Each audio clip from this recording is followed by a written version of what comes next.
Woo-hoo. All right, a little change of scenery for young adults, because usually what we do is discussion-based, verse by verse. So you guys get to just listen now. Yeah. All right, glad to be doing this. It's different for me, because usually I teach verse by verse, and I like to teach. So this one is a little bit more, I guess, preach, which is hard for me because I don't like telling people what to do. But when God tells you to tell people what to do, you tell people what to do. So it's going to be disguised as a teaching, but really it's going to be a preaching to hopefully make you realize some things that the Lord is asking you to do. So if you feel convicted, it's the Lord, not me. Okay, so here's the theme. What do you sacrifice? Hashtag die daily. That's the new trending hashtag. Everyone's posting this. No, they're not, because no one wants to die daily. Okay, let's go to the first slide. My problem with sacrifice, and the reason why I wanted to talk about sacrifice, is because I feel like the word itself just does not mean the same thing in the Bible as what it means in today's modern language. And I literally Googled, in modern language, what does the word sacrifice mean in everyday talk? And this is what Google came up with. To sacrifice, the act of prioritizing and making conscious choices that involve giving up something for a perceived greater good. So it's interesting there. If you want to go to the next slide, it's the fourth one. I underlined some things with the same thing. Modern sacrifice with some underlining. So two more over. There we go. The act of prioritizing. Prioritizing is good, and I would say it's even biblical, so I don't have a problem with that. Conscious choices, good. We're thinking. I think the Lord also appreciates that. Choice making, wisdom. And then it says that involve giving up something for a perceived greater good. So it's not even for the greater good, but a perceived greater good. Like whatever you think is better, you're giving up something lesser for something better. My problem with that definition is it just sounds like an exchange. Like if I go on Facebook Marketplace and I see someone selling something for $15, that's better than $15 in my opinion. I'm going to buy that thing. And it's like a no-brainer. Sacrifices should be kind of like, I don't want to do that. I'm giving something up. It shouldn't be like, yes, I'm running to it. I hope someone doesn't beat me to that sacrifice. Like, no, this is something that's rare, not common. So I have a strong issue with modern versions of sacrifice. It's like giving up what? Again, to me, it sounds like exchange. So you're giving up of yourself, as if you own something that you can, again, if we're connecting it to worship, what do you own that you want to give to the Lord that he doesn't already have? There's nothing. If anything, you return something. You never give anything to the Lord.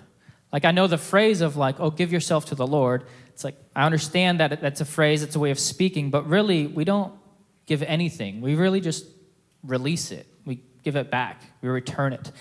So instead, I was like, okay, now let me look up what the dictionary actually says sacrifice is.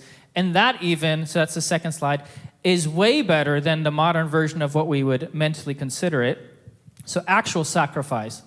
Literally, word for word, this is what the dictionary says. And I looked up multiple different dictionaries, and they all kind of say the same thing, but this is the first one that popped up. An act of slaughtering an animal or a person, or surrendering a possession as an offering to God or to a divine or supernatural figure. That's way more aggressive than give something for something you think is better. This is you're slaughtering an animal or person. You can go to the underlined version. I love that it's so strong. I crossed out the bottom because divine being, supernatural, we don't need that. It's you're giving it to God, okay? There's like some people are like, oh, do you pray? I pray too, like the universe and stuff. And it's like, no, stop that. It's God, okay? So an act of slaughtering an animal or person, and I think that relates to, those are the same thing. You're slaughtering yourself, you're sacrificing your flesh, as the Bible would say, or carry your cross daily. So you're slaughtering the flesh, which I would say is the beast, the animal within you. So you're slaughtering an animal, a person, or surrendering a possession as an offering to God. You're offering something to God. And again, I think it really should be more of a return. But if we recognize that real sacrifice is not you saying, God, here is an exchange. I have something for you, and I want some interest and get it back in a better way, That's not what God does. It's not a magical account where you just give something, you get something instantly back that's slightly better or a lot better. That's just not what he's asking you when he asks for a sacrifice. Is something a sacrifice if you put it down and it instantly gets better? That's the opposite of a sacrifice. It wouldn't be sacrifice if someone asked me, could I just have like $20? And you're like, okay, that would be sacrifice giving it to them. But if someone told you, if you just give me $20, I have 2 20s right now, I'll give them to you right now. And that literally happens. Was that a sacrifice to you? Like, no. People would say, first of all, it's make-believe, would never happen. But that's kind of how we see a lot of our sacrifices when we come to worship. We're almost like, I don't feel like it. Well, I'm feeling it today, like I'm in the mood, and God's going to give me something on top of that because I feel like it, I'm going to do it, and then he's going to add on top. As if he blesses us whenever we do what we want, and then, if we don't want to do it, then I'll just skip out today. That's not sacrifice. Sacrifice is ignoring your feelings and doing that thing anyways. Let's go to Mark chapter 12, verse, it's more than 44, but that's the highlight. Mark chapter 12, starting verse 41. And he sat down opposite the treasury. Who's he? Jesus. And Jesus sat down opposite the treasury and watched the people putting money into the offering box. Many rich people put in large sums, and a poor widow came and put in 2 small copper coins, which make a penny. So pause there. Jesus wasn't a church, was a temple, but Jesus was in the church opposite of the treasury. So the offering plates are going around, and Jesus is watching.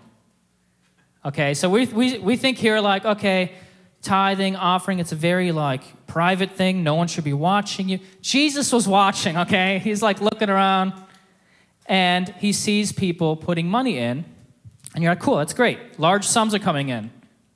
Large sums are good to come into the church. But if we continue reading, a poor widow comes in and puts in 2 small copper coins, which those 2 coins make up just a penny. Go to the next verse. And that slide is out of order. We're missing one. Cool. I'll skip ahead because I have it somewhere, or I could just open up my Bible because the slides are out of order. Okay. And he called his disciples to him and said to them, truly, I say to you, this poor widow has put in more than all those who are contributing to the offering box. For they all contributed out of their abundance, but she, out of her poverty, has put in everything she had, all she had to live on. So Jesus not only watched this all happen, but as it's happening, or as she goes up, I don't know if it was the end of the offering or it's still in the middle of the offering, but after she did that thing, he called his disciples to him like, hey, I need to tell you something. And to me, it's almost like this was so important that he couldn't wait till after the service to tell them. He's like, there's a demonstration happening right now, and this is really important. He calls them, and he says, truly, this poor widow has put in more. Did she, in worldly eyes, literally put in more? Like, no. He said the rich people put in large sums. And it's not just a large sums, like large, multiple, a lot of money is going in, and she put in a penny, okay? So we know it's not literal, but as he explains, they were contributing out of their abundance while she was in her poverty and has put in everything she had. So the lesson there is that God does not just look at the amount necessarily, but I'm trying to find my slide. I don't know why it's all out of order. Is that one better? Yeah, so yours is in order. Cool. If you guys don't know, something went wrong with the internet today. I think lightning hit us or something, so I'm out of order. Jesus taught the core truth in this. Again, I want to point out this was an account. This was not a parable Jesus taught. Like, this literally happened in front of him, and then he called his disciples and taught them the meaning behind it. Jesus taught the core truth. God watches the offering, and he knows what it costs you. Because of that, he knows your circumstances, and nothing goes unnoticed. So if you think about this, it's kind of mind-blowing because how many times have you, again, you can use the modern version of sacrifice if you want, but how many times have you sacrificed for someone? It could be a loved one, the family, and you could be even thinking as you're doing the sacrifice, maybe it's working extra hours or staying up late, whatever it is, you might have a thought in you, yeah, some might know or notice, like your wife most likely, but the kids, like they'll never even know. They won't even know what I'm sacrificing. So then you question, like, is it even worth doing this thing? Sometimes. I'm not saying in all cases, but sometimes you're in the sacrificial action and you're questioning, is this worth it? Because if it goes unnoticed, what was the point? I'm just working myself to death for no one to appreciate it. But God watches the offering and he knows what it costs you. So when you're literally like, I've given it all, there's times where Brandon wouldn't tell you this because he's too humble, and that's a good thing. But he had to take a nap right before service because he's been working at another job offsite, coming here on his free time to fix the stage, working back over there, coming back. And he was in the back, what are you preaching on? And I'm talking to him. He's literally like fading. He's like, I'm sorry, I'm tired. Please forgive me. And he's like, just like putting the hours in. And I'm sure he's like, no one notices me, but he doesn't care. It's like, this is the kind of person I want to be. The Lord sees me, and that's all that matters. And that's what I want to bring towards you. And knowing that, he knows all your circumstances. He knows that on some days it's harder to get to church. Some days it's easy. Honestly, for me, I work at church. Is it a big sacrifice for me to come to church on Wednesday night, Sunday morning? No. Like, if I'm not here, pastor's probably going to be like, I don't know if you're going to have a job in much longer, Like, not that I have to be here, but I have to be here. So really, like, for someone like me, it's not a sacrifice to be here. I'm here most of the time anyways, as far as services. So God notices that. Like, for me, it's easier. So really, I can, as I was writing this, I realized, because for me, these things are easier, like, what am I doing? What's my extra sacrifice? Like, I need to put more on the altar. Like, me just going up to church, that's not a sacrifice for me anymore. Like, maybe when I first came to church, I only came on Sundays, I was in youth, so I only came on Wednesdays, and then Sundays was like a little bit of a stretch. And I got used to that, and I liked doing that, and that's like Sunday nights, and that was a stretch. And then every time those stretch things happened, like Sunday nights when we had them back then, I was always touched. And then, how do I say, I didn't want to pump myself up, and I feel like I'm doing it on accident. But I guess this is the spiritual truth behind it. This is not to make myself look good, but there was a time where I was working 3 jobs, and I would work at Publix a night shift, and I would come during my lunch break here to play drums, listen to much of the sermons I could, and then go back to work. And I remember, like, those services were my favorite. And it's like, it was awesome. And I think it's because that sacrifice, like, the Lord sees that, and other people might never know that. And I remember that because sometimes I would come in with my Publix apron, the green shirt, and I see people like in their uniforms still coming into like church, and I'm like, okay, these are people that are kind of doing what I was doing back then. Like, I see that, and I think most people don't. But even if no one saw it, the Lord sees it all, and he blesses those things. And of course, we shouldn't do it for attention, but I guess my challenge, even in this whole sermon, as I'm challenging myself too, is what you used to consider a sacrifice. Are you still, first of all, doing those things? And if you are they still a sacrifice to you? Because if they're just easy to you, you need to grow it, up it, like you need to start doing more.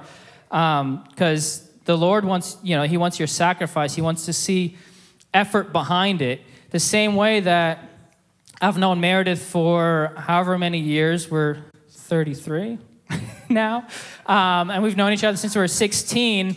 And I'm a father now, completely different responsibilities, different things to do. Like, there's maturity, there's growth. If I did only the things that I did when I was 16, 18, I wouldn't make it. Like, the 16-year-old me couldn't cut it as what I do now.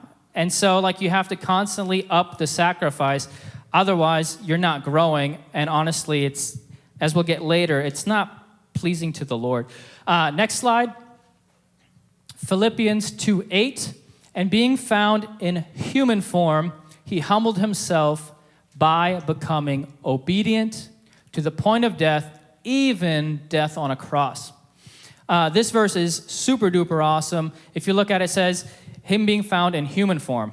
Bible is teaching us Jesus being in the form, our likeness, like he is in human form, not in his godly form where he can take all the pain and everything's easy. He is in human form. He feels pain, he feels doubt, he feels shame if something were to go wrong. He has emotions, he's a real person. There's pain, there's feelings. Yet, in that form, that fragile form, he humbled himself, becoming obedient to the point of death. So even in that fragile form where there is pain, where it takes something, it takes a sacrifice, it takes that telling yourself no, where you're like, I really don't want to do this feeling-wise. This is going to be really bad, like it's going to hurt emotionally, mentally, physically. I don't want to do this. But what's more important than that is my obedience to God. And he does that to the point of death. And then the verse says, even death on a cross, because at that time, that was considered literally the worst way to die. So if you think about, maybe we have, in your mind, there's a new worst way to die. Jesus, this verse is literally teaching, would you be obedient enough to die in any way possible? In the worst way you can imagine, would you be willing to die that way and be obedient to the Lord? Because I think a lot of us are like, I could die a hero. You know, if like something were to happen, if something were to happen, like we've talked about this too, like luckily we have a great safety team, but on the news you'll see stuff where something happens in churches. So you could have in your mind, oh, if someone busted down that door right now with a gun, I could see myself running up there, tackling the guy, and if I die, I die. That's cool. You're dying as a hero. You know, like some men are like, I'm willing to do that. And then some are not. But who wants to die in a slow, not fun way, naked, in front of everyone? That's not the same, right? So would you be willing to die, not in a cool way, in the worst, lamest way possible? Would you still be willing to do that for the Lord? Because in his eyes, that's like the most crazy, awesome way to die, because he's like, you were willing to do that for me.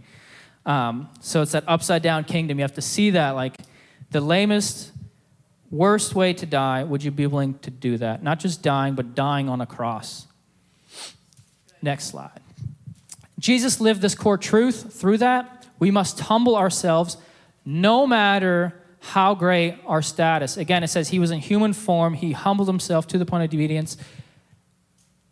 We need to be humble no matter our status. I don't care what excuse you have, like, again, I don't believe this at all for our church, but you can hear it on the news where it's like there's pastors and there's pastors over them, and it turns into this like power, authority, political system, and this person tells them what to do, and it's this, the pastor would never clean a toilet. That's this person's job. This person does, and it's this hierarchy of things that you do and you do not do. We must humble ourselves no matter how great our status. Jesus, literally the Lord of Lords, humbled himself, again, to die, so to do the worst thing in the worst version possible. So we need to, again, check ourselves, humble ourselves, and Pastor's been talking about humility. We need to be humbling ourselves no matter how great our status. And really, I would even say just switch that word status to excuse, because really, to the Lord, there is no status. Like, you're just a child of God, and that's it. Everything else is made up. Like, it's just perceived greater, like the first version of sacrifice. We must be obedient with no restrictions. Again, even death on a cross. So obedient with no restrictions. If you're obedient with restrictions, that's just convenience. That's not obedience. All right, next slide. So logically, I think everything I just talked about is understood amongst most Christians. They're like, yeah, of course, like sacrifice, that's a Christian thing to do. Yet we're lacking application. And I don't fully agree that it's because people just don't want to apply it, but sometimes they literally don't know how to, or they forget to, or they don't want to. So let's go into more of the application mindset. Galatians chapter 5, starting verse 16, it says, "But I say, walk by the Spirit, and you will not gratify the desires of the flesh, For the desires of the flesh are against the Spirit, and the desires of the Spirit are against the flesh. For these are opposed to each other to keep you from doing the things you want to do. So how do we sacrifice the flesh? How do we avoid doing fleshly things? Walk by the Spirit, and you will not gratify the desires of the flesh. So if you walk by the Spirit, your flesh doesn't get fed. If you aren't walking in the Spirit, your flesh, therefore, is fed. So we've heard the sermons multiple times. Some people say, like, which wolf are you feeding? Like, which beast are you feeding? You're either feeding the Spirit or the flesh, and they're always constantly being fed. You're just deciding who gets the food, okay? So it's kind of what this is talking about. For the desires of the flesh are against the Spirit, Spirit against the flesh. For these are opposed to each other to keep you from doing the things you want to do. And I think this is like almost a poetic thing to say, to keep you from doing the things you want to do. Well, which one? Like the spiritual one or the flesh one? It's like, well, yes. Like the flesh one is fighting the spirit one. The spirit one is fighting the flesh one. Like if you're in a worship service and you feel like the Lord is telling you, like, let's say you're in the far back and he says, go up to the front of the altar and worship's over. And you're like, I'm not going up there. Like, it's awkward to do it now. And there's this flesh that tells you, don't do that thing. The Spirit's telling you, do that thing. And you know it would be good. So there's a want to do it, but it's a spiritual want. But at the same time, there's that, I don't want to embarrass myself. There's that fleshly want. I don't want to do that. So you want both things, but who's going to win the battle? And pastors talked about that in several sermons too, like how do you win that battle between flesh and spirit? But that's what we need to recognize. We have these wants, but which one do you let win? And if we walk by the Spirit, Spirit should always win. All right, next slide. And those who belong to Christ have crucified the flesh with its passions and desires. So, if you truly belong to Jesus, you will be crucifying the flesh along with its passions and desires, kind of what I just said. So if you're a true follower of Jesus, you should be Spirit-led. You should be doing more Spirit things. You should be more in self-control, denying your flesh more often than the non-Christian people. Next slide. If any man will come after me, let him deny himself and take up his cross daily and follow me. Again, cool. If any man will come after me, let him deny himself, take up his cross daily and follow me. Jesus did not play favorites. He did not say, like, only these kind of people can come. And I've heard it said like this in one of our series for young adults. We went through it, like what separates Christianity from pretty much any other religion. And it was, come as you are. Like, to get started, we don't care where you were, what you believed, and what kind of things you've done. Just come. Any man will come after me, let him deny himself, take up his cross daily, and follow me. There's no prerequisite, there's no hierarchy, there's no, you have to be born into this area of this bloodline, which, I mean, technically we are born into the blood. But if any man will come after me, let him deny himself, take up his cross daily, and follow me. So Christ-like is denying yourself, following him daily, okay? So what does daily look like? If you're deny yourself, again, that's like putting yourself on the altar. It's the sacrifice. Who here would say every day they sacrifice something for the Lord? Raise your hand if you're confident about that. You're like, every day I sacrifice something to the Lord. Yeah.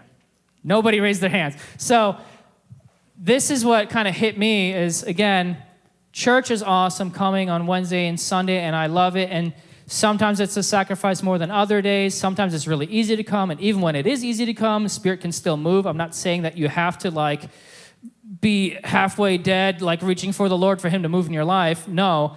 But would you be willing to do that? And are you willing to do that daily if he were to ask? And when he doesn't ask, you put it on yourself to still sacrifice something. Next slide. You need to see it with a gladiator, life or death mentality. So going back to the spirit and the flesh thing, if you've ever seen the movie Gladiator, it's very gruesome.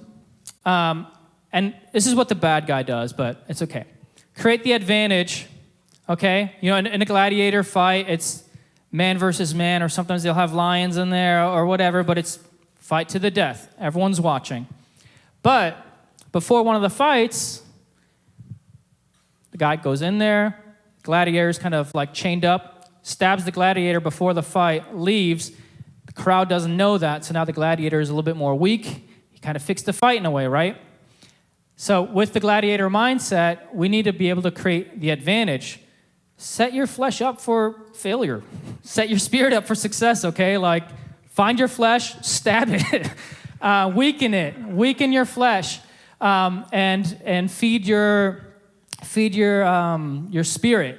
You know, like let's say, again, you think about the wolf, the concept, or like you have two people and you can feed them, you have limited food. Just give all the food to the spirit. Don't give any to the flesh. Strip the enemy of their weapon. The enemies like your flesh, and weapons can be tools. And then fix the fight. Let's go to the next slide because I go more into the examples there. So what I mean with like examples of tools and weapons is, these are interesting examples because they're not the sacrifice itself, but they help you be more sacrificial or be more in tune in spirit. And it's just little things. For the worship team, we've talked about several times, should there be an attire? Like, are we going to wear matching clothes? Are we going to matching colors? Like, oh, today's red day. Next week we're going to wear all black. And we decided no. Like, everyone just wear whatever you want. But one rule, you can't be distracting. Like, if you distract other people, it takes them away from their worship. And you could also wear clothes that distract you. So for some people, like, let's say you wear a brand new pair of shoes, and you're like, I don't want to crease them. So now you're here, you're worshiping, and you thought about getting down on your knees, and you're like, oh, the nice shoes. Now you're just standing like this. And all of a sudden, you've denied the Lord of, like, you going down on your knees because you're wearing nice shoes. Like, why even let something like that cross your mind? First of all, you should just sacrifice the shoes, take off the shoe. I don't know, but don't even let that thought in your mind. So, like, don't wear shoes that you care about, if, you know, something like that. Better example is more for ladies, same thing. If you're wearing a certain type of dress and you're like, oh, I want to get down on my knees. Like, well, now if I'm on my knees, like, I don't want people to see something. So that thought stops you for a second. So, like, you should fix the fight. Like, if you already know, like, I'm going to be on stage, I'm going to be worshiping the Lord, I'm going to be dancing, doing this, then wear something that allows you to do that instead of putting yourself in a situation where you're like, I want to dance, but now if I do, then that's weird. And that, you've created the battle. Like, it's your fault that you're fighting this. Like, you know? So that's kind of what I'm saying here. It's like, you set yourself up for success. Same thing with the phone. If you get distracted by a phone, like, just leave it. I get distracted by a phone, and sometimes what I'll do is, like, I'll put it on my desk and then come out here, and then Meredith or Robert will say, like, hey, like, I was checking with you on this and that. I'm like, sorry, I left my phone on the desk. I'm not getting any of it. Because I know it's the only way I can pay attention during service. Like, if I have the phone on me, every single vibration, it's like muscle memory. I have to look. So I just avoid using it most of the time. If you can take the phone and write notes on it, that's great. That's a weapon for you. But if you know that your flesh likes the phone and it distracts you, then why even give it the option of having that weapon available, that tool available? Just throw it out, okay? So if you see your neighbor pull out their phone, they're struggling on it, just slap it down, throw it away, and say, I'm protecting you. I'm not letting your flesh stab your spirit. And then another cool weapon and tool is accountability. If you're lacking it, you know, it attacks your flesh. But if you have it, it's very good. And it's even little things like if Robert will say something like, hey, are you going to mentorship tonight? Or are you going to mentorship next week? Like, oh, I'm going to be there. Well, now, even if something comes up and it makes it a little bit more difficult to not be there, the fact that I told someone I'm going to be there is going to push me a little bit further to definitely go. At least that's the kind of person I am. If I tell someone I'm going to be there, I'm going to be there. So make sure to take accountability into that too. Like, do all the things. Do anything you can to remove the ability to have any excuses, okay? Because the thing is, we can come up with any excuses. Robert hates this saying because I use it so much. But excuses sound best to those who make them. And that's true. Because the only way you would even throw out an excuse out of your mouth is because you think, like, that sounds legit. People are going to believe that. And you even believe it yourself, potentially. And if it's an excuse that comes out of your mouth and you realize that wasn't good, then you're just really bad at making excuses too. But you guys know what I'm saying? Like, if if you don't want to go to church, it's very easy for you to come up with an excuse, and even come up with an excuse so good that you convince yourself it's legitimate. Like, you can come up with an excuse for anything. Like, there's a reason why I wasn't there. Well, I know there's a reason you weren't there because you weren't there. Like, it's like, but you need to make it, you don't need to remove the ability to have any kind of excuses for those things. And again, like, sacrificing to the Lord doesn't have to look like a church service. It's just the example I'm using because we're in church and we're in a church service, and it's the easiest example to make. But, like, let's say the church service on Sundays, you're like, oh, we missed it because we had this birthday coming up. You got the birthday every year. Like, how did it sneak up on you? Like, I don't fully understand that. I don't know. I don't get that one. But the Lord knows. He knows what our sacrifices are, so maybe it's different for other people. But are you sacrificing to the Lord? Next slide. And more examples of creating the advantage. Prepare your mind. If you go into a battle without any thought, I think you're going to get wrecked every time. It doesn't matter what kind of battle. It could be martial arts. Like, if you know a fight's coming up and you're like playing video games, oh, they want you out in the ring and you just walk out, you are not ready. Like, you're going to get knocked out in like 10 seconds. Like, you need to mentally prepare, spiritually prepare. And one of the best ways is, daily devotionals. Again, sacrificing daily. And it's not just, this is Mara's pet peeve. When people, they talk about like, oh yeah, like I read the word every day, I do a devotional, and it's literally they do the Bible app and they read one verse a day. It's like, is that your sacrifice? That's like saying like, I talk to my wife every day. I say, hello, good night. Like that is not communicating with the Spirit. That's not communicating with the Lord. So I wrote it in there on purpose, daily devotional. Are you spending time in the Word, in prayer, and focus? So for me, focus is like you're setting the theme then, like you're applying that thing. So like, let's say today's devotional, today's message is on sacrifice. So you're learning the Word. We're going to have altar time. You're going to pray. And hopefully you pray at home too. But are you then going to shift your mind too of like, okay, what can I actually in my life, what makes sense? Like, what would be a sacrifice? How can I apply it? Like, you're mentally chumming through it. Like, you're trying to get it to, your wheels are turning. You're thinking about what you just read. Not just reading it, praying, and now your spiritual duty is done, but how are you hiding it in your heart? How are you applying it in your mind? What are your action steps? What are your goals with that? So that's the focus. And then remind yourself of your identity. If you've been in this church for any time, pastor pushes identity so hard, and it's because if you don't know who you are or whose you are, again, you're weak. It's like that playing video games and trying to run into an MMA match. You're not making it. Like, you have to know who you are first of all. So, like, let's say spiritual version of an MMA fight. If you know a battle's coming up, you don't just wait for the battle to get closer and closer and closer and you take it. You prep yourself and you're like, okay, I know a hard time is coming. I can feel it. So, the Lord is before me. He's my rear shield. You start quoting these things and you get your mind prepped. Like, okay, God's got my back. Or you even go into Paul, like, who cares if I die today? Who cares if I wrestle the beasts? And I forgot what he literally has like I protest, brothers, by pride in you, which I have in Christ our Lord. I die every day. What do I gain if, humanly speaking, I fought with the beasts of Ephesus? So, like, Paul is literally saying, too, what's it matter if I even had to, like, face lions or beasts, whatever you want to interpret as beasts? To me, what Paul is saying, what's it matter if I have to face a deadly battle or not? Because, one, I win, and that's really cool. Glory to the Lord. Or I die, and I'm in glory with the Lord. There is no lose. It's a win-win. So what's it matter? Why is death even something to be scared of? And I was talking to Brandon in the back a little bit when he asked me what I was going to preach about. And I was talking about this, like, dying to yourself daily. And I was wondering, like, why is it so hard for us Christians to fully apply this concept? Because we know that, like, have more self-control and, like, be nice to people. Like, deny yourself when someone cuts you off in traffic. Keep it calm. Like, let it slide. Like, that's the Christian thing to do. But is that really all that dying to yourself means? And like, no, it's not. Paul basically said, like, I tell you, I die every day. He clearly wasn't dying every day. It's impossible to die every day. Like, there's no way.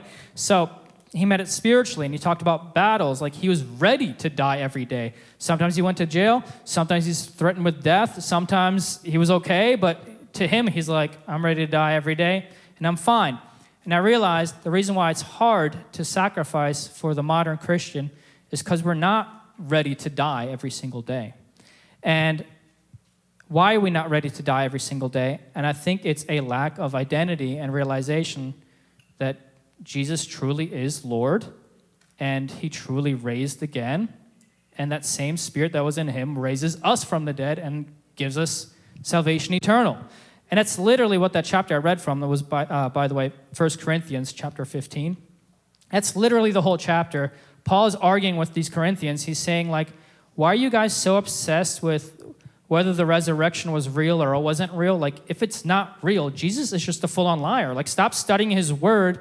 Like, he rose from the dead, and he made it happen. That's the only way this all works, and we're going to be raised from the dead. So why would you not think that there's life after death? Like, he clearly laid it out. He lived it. He made an example of it. He appeared to people. He appeared to me, and I was killing Christians, and he appeared to me.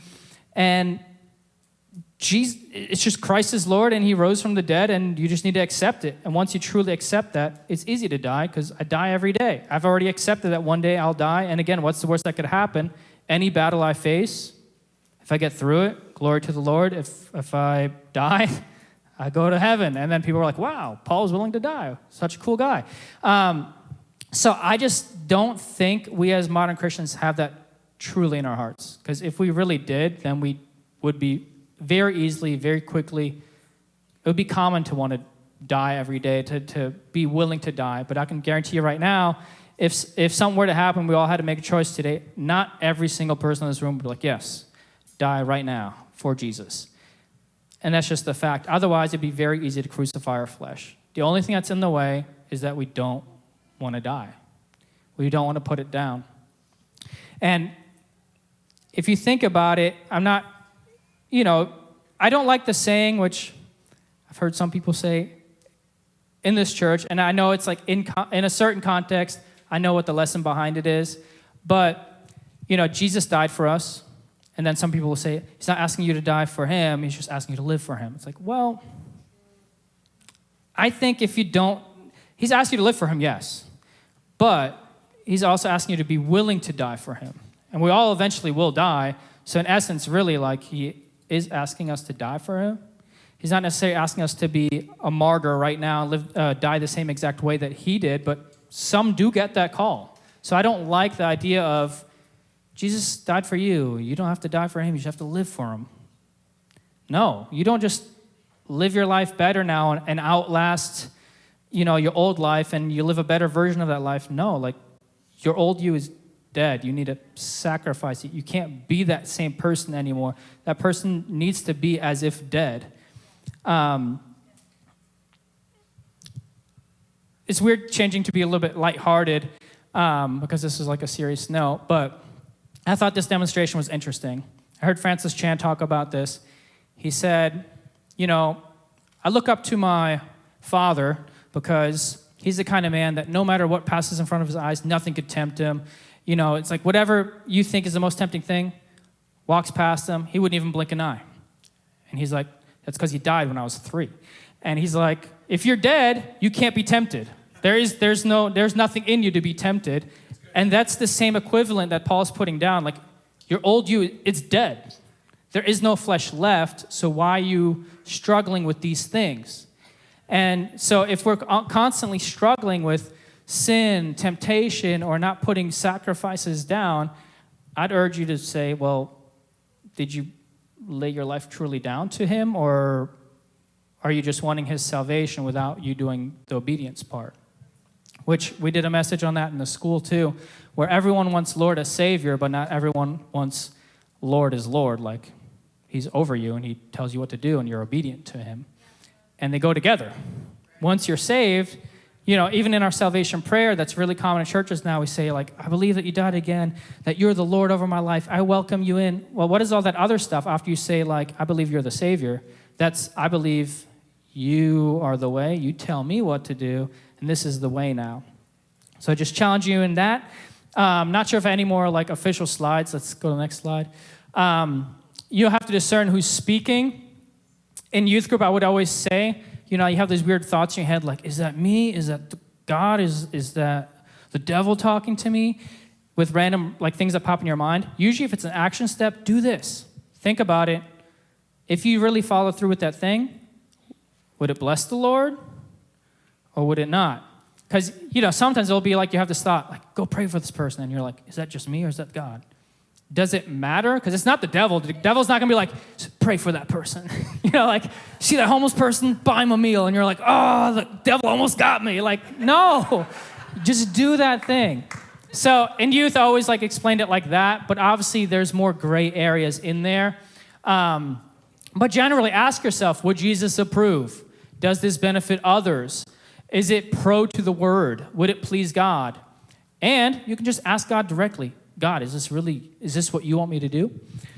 Then the opposite side, would Jesus question it?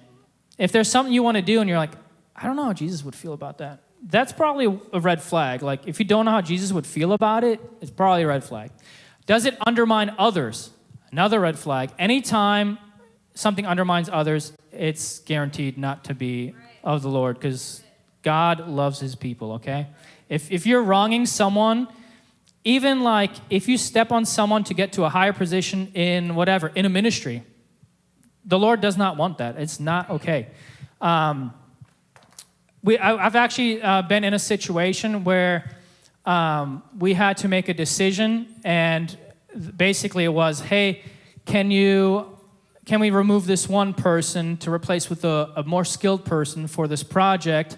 And Meredith and I made this decision, like, no, we absolutely cannot, because we're spiritually tied to the other person. Like, it's one of our students, and we mentor them. Like, I would never undermine someone to get a greater worldly version of what I could get. I know it's kind of between the lines. Does it contradict the word? Obviously, red flag. Black flag, I don't know if that's a thing. Would it displease God? If it displeases the Lord, it's clearly not the good thing to do. But these are more things that they're common sense. But the thing is, do we ever stop and ask these things? Because I think if we would, our life would be a lot more clear. Or if you tell yourself, I prefer my own thoughts. And I think that is the most common one. I don't know if that makes sense the way it's written there. But it's almost like when you have this thought, oh, I want to do this thing. And then you literally try to control your brain, like, don't overthink it, because you'll talk yourself out of it, or you like this thing is a selfish thing, and you're like, don't think about it being a bad thing or hurting other people. Like, it's going to be good for you, so just do that thing. But we need to switch it the other way. Ask God directly, what does he want to do, and then don't think about anything else. Does it benefit me? Who cares if it benefits you? God asked you to do it. So this bottom two, you guys get that? You know what I'm saying? Like when you have that thought in your head and you're like, don't think about it too long. Don't pray about it because you know God will be like, no. So you just almost avoid the prayer. Like if you're avoiding the prayer on that topic, it's not a good decision. All right, next slide, unless that's it. That's the last slide. I remember that. So have you become idle in worship? Are you alive to self and dead to God? Ooh. Will you choose today to die daily? So I forgot what scripture it was, but are you alive to self and dead to God? There's literally the scripture that says either you're going after the Spirit and the Lord hears your prayers, or you're participating in the flesh, doing selfish things, and the Lord won't hear your prayers. And that hit me because then I'm like, man, obviously we go through seasons, and there's that, we call it like a desert season, and there's the like, oh, you're on a high, and there's a desert season, there's a wilderness, and you learn things. But if we really ask ourselves, like, oh, the service, I didn't really feel anything in the service today. Was that the service? Was it the preacher? Was it the worship? Because I saw some other people crying, receiving something. So it can't just be church wasn't good because half the people are on their knees. Why weren't you? Like, well, maybe you're dead to God. Like maybe you've done something where you've let go of self-control and you've been doing too many selfish things where you've almost become out of tune and you're not in tune with the Spirit, and therefore you're not receiving it, even though you want to. Like, oh, I want to receive now. Yeah, but throughout the week, you've changed channels. Like, now you're trying to find the right channel. It's too late. Like, you're going to miss out. Get in tune earlier. And have you become idle in worship? Again, this is the one that, like, hit me because, again, I obviously love worship. I get to play drums, and I think that's awesome because then I get to join the mental, the physical, and the spiritual worship all in one. Because, like, there's one thing to, like maybe your guys' version of really going at it physically with worship is either dancing or literally singing as loud as you can. There's an energy behind it. You're like, I'm just feeling it. You just get loud. I get to hit things as hard as I want, okay? So, like, when I'm really into it, like, probably if you see a cymbal, like, fall over, it's because the Spirit was just really touching me, and I was like, just you get the energy out. So I love that, but again, to me, worshiping the Lord, it's not that big of a chosen sacrifice, because I play drums pretty much every week. Like, to me, that's not like, oh, I'm sacrificing to play drums. It's autopilot. I do it. So I have to check myself before service and literally like, Lord, use me. Let me seek you. Let me worship you. Let me get closer to you. Let it help others get closer to you. And if I don't do that, I'll just play a music set and we're like, oh, that was fun. But it won't, that's not worship. That's not sacrifice. Even if you got up early and you're like, oh, I didn't sleep much last night. I got up early, but I was here. If your heart wasn't there, it's still not really worship. You're just there. Oh, it was fun. I got to play drums. What an exciting time. But are you putting yourself on the altar? It's for the Lord. It's not me giving something. It's me just returning to the Lord. Like, he owns everything. And again, like, I don't even have anyone specific in mind, but I read this book recently, and it was talking about a person that sees in the Spirit and kind of prophetically sees things happening in the church. And he talked about, like, just an average day of him experiencing a church service during worship. He's like, in the first song, I see people like struggling, almost like they're trying to break through a wall to finally get to worship. And eventually they break through. He's like, at one point, at the height of the worship, he's like, I just sense like Jesus is in the room. And I know it's like a phrase that we use often. He's like, I literally look around and I see Jesus. Like, let's say Pastor Meredith is on her knees praying, and I see Jesus like over her shoulder, like with her. There's someone else standing up, like holding their chest, and like Jesus is there, like touching the guy's chest, and he had he had some kind of healing he needed. So he's ministering to each one individually, all at the same time. He's like, I saw Jesus, and I saw him all around the room. He's like, then I noticed people with their arms crossed and like on their phone, and I see Jesus sitting next to them, just waiting. And when I read that, I was like, oh my gosh, like I've been that person.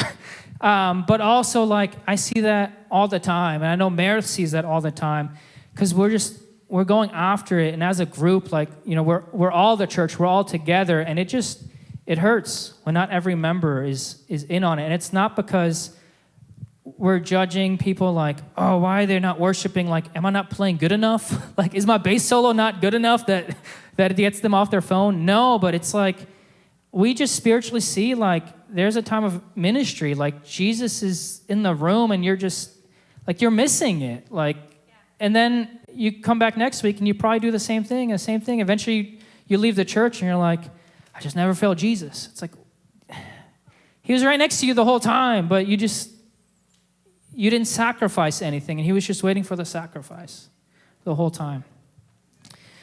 So with that in mind, I know it's already 8:30, but if Meredith would want to come up, I'm going to open up some altar time. So if you were honest, again, I would put myself on the chopping block or on the altar, like, have you become idle in worship? I have in some services. Are you alive to self and dead to God? I have been there at some times. Do I choose every single day to die daily? I have missed that, right? You guys mentioned already earlier, like, who here honestly can say they did die every day, or they did give some kind of sacrifice to the Lord every day? No one raised their hands. But Jesus asked us this. Paul asked us this. Peter later on asked it. Like, every apostle basically asks you, like, do this every single day. And they were already Jews in practice, praying 3 times a day and reading the scriptures. Like, for them, asking you to do that was in addition to what they were already doing. Our normal thing, again, is like, do you just do a devotional? Do you just get by to feel better? Or are you literally sacrificing something? Are you giving something that takes effort? So I would just like to ask everybody, which, again, no hand went up for the last one. Do you choose to die daily? Do you sacrifice something daily? No hand went up. So clearly, everyone belongs to that last call. But if you have felt yourself idle in worship, like you just know, like, I've been in worship and I've been there tuned in 100% and it's awesome, but something happened and I don't do that anymore. Or you just feel like God's not around, he's not answering you, or you're too busy, and you maybe even know, like, I know it's my fault. Like, I haven't really been putting effort in, and I don't know what I'm doing. But you want to be alive again. Will you also choose today to die daily? So I know for everyone this will look different. I'm not saying like you have to, well, you should read your devotions every day, but I'm not saying the solution's the same for everyone. I'm not saying go to every church service, do your devotions every day. Good job. You're doing your sacrifices. They will look different to different people, and you know what that will look like. The Lord might ask you to volunteer for the church. He might ask you to volunteer outside of the church, do something. He might ask you to go to your neighbor. The directions of the Lord and the opportunities will all be different, but open your eyes to the opportunities that the Lord's giving you and just say yes, even when it hurts. If the Lord's giving you an opportunity, it's in front of you. Again, you have a thought, you have an opportunity. Would following through with the thought please the Lord? And would skipping that opportunity please the enemy? Would you be like, oh, I'm glad he didn't do that. That's great. That's awesome. So, Lord, I just ask you right now to just open people's eyes, Lord. Show them opportunities throughout the week. Tonight, Lord, as they sleep, Lord, give them dreams, give them visions, Lord. I just ask you to just give them the reality, Lord, that you've died for them. And so therefore, Lord, serving you, being obedient to you, living for you is normal. It's what we should do. We should be willing to die every single day. So Lord, just show us the opportunities. Give us the spiritual strength to say yes, Lord. Give us wisdom, insight, Lord, to squash the flesh, to put it down every day. And just open our eyes, Lord.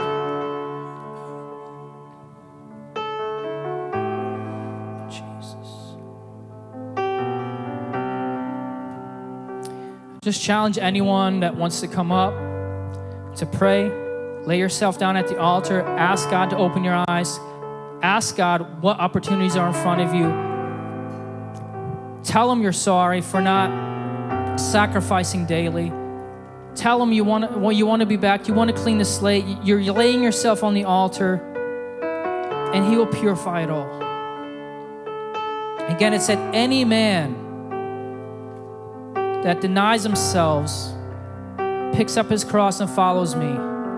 He's willing to accept anybody in this room. I don't care where you're at, what you've done, how long you've been gone. It doesn't matter. Come up here, lay yourself down, and instantly he will accept you.